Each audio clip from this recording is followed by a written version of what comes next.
of 7.5%. Hot winter fun, as Branson calls it, is heating up the tourist town's job market earlier than usual.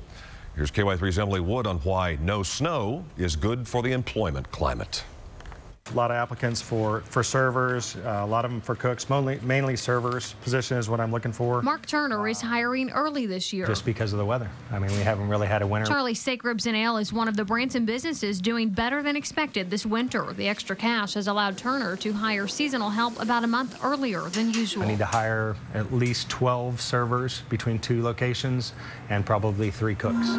Year-round destinations like the Titanic Museum are seeing 2 times the business they normally would. The weather was on our side this year, and we've only had 1 snow day. Bob Evans is also up close to 40% over a typical winter, allowing managers there to bring back seasonal employees earlier than expected. And that's great news for job seekers here in Taney County, where the unemployment rate is hovering above 9%. Landscaping would be a good thing. I mean, anything I could do outside, inside. I'd love to do anything. 21-year-old Steven Seeger is one of the dozens in the running for one of the 85 positions open at the Big Cedar Resort. Like many in Branson, he's been out of work all winter. It's definitely, you got to cut down on pretty much everything. No fast food, no stuff like that. You got to just get the bare materials that you need, just groceries, and stay at home. 1/3 of the positions open at the lodge are year-round, much-needed opportunities for people like Seeger. Well, I pretty much take anything, and I'm willing to do whatever they tell me to do. Among the dozens hoping to be part of the economy that keeps tourists coming back. In Branson, Emily Wood, KY3 News. We were talking with business owners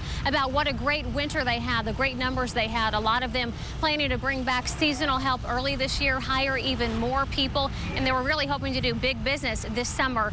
But we just look at how that story has changed with a simple twist of fate Tuesday night and Wednesday morning that really changed things and turned things upside down for this community.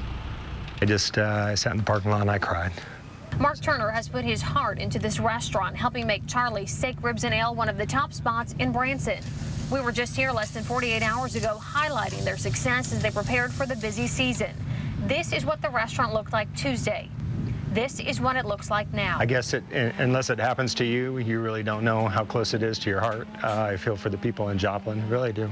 Turner and his staff are working to clean up the debris. It's just hard to start all over again. An insurance adjuster will come survey the damage Friday. Contractors will help them determine how long it will be before they can reopen. It's just, we just got to rebuild and start over again, so.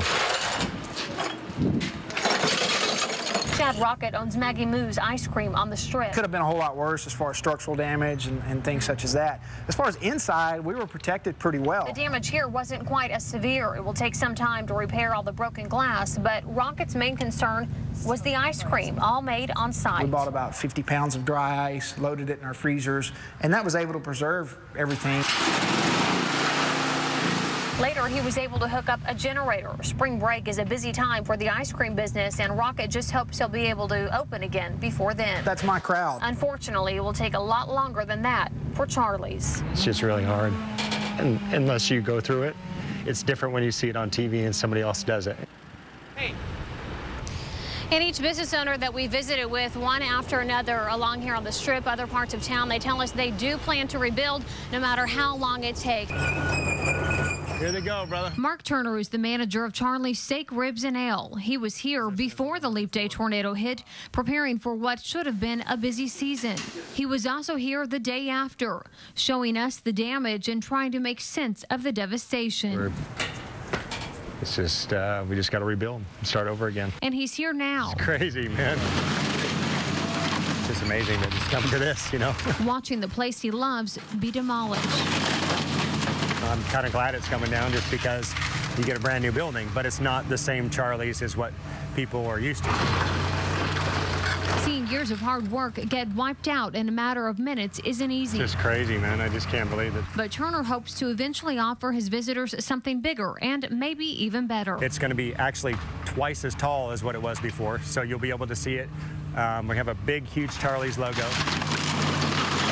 The restaurant's been here in Branson in the same location since the 1960s. And although the entire original building has to be torn down, parts of the original landscape will stay the same, including this old water wheel that Turner restored himself. That's something that's been with this restaurant since 1968. So to have it restored and people will be like, I remember that when I was a little kid. This tree also survived the twister and will be incorporated into the new design. The tree is you know, obviously it's a kind of a centerpiece to, it's going to keep growing. We're going to keep growing. We're going to get bigger. We're going to get a bit stronger. A symbol of strength for a Branson business determined to keep going. Just don't take things for granted, you know, and, you know, just count your blessings. You know, I mean, really, you got to think about what you have.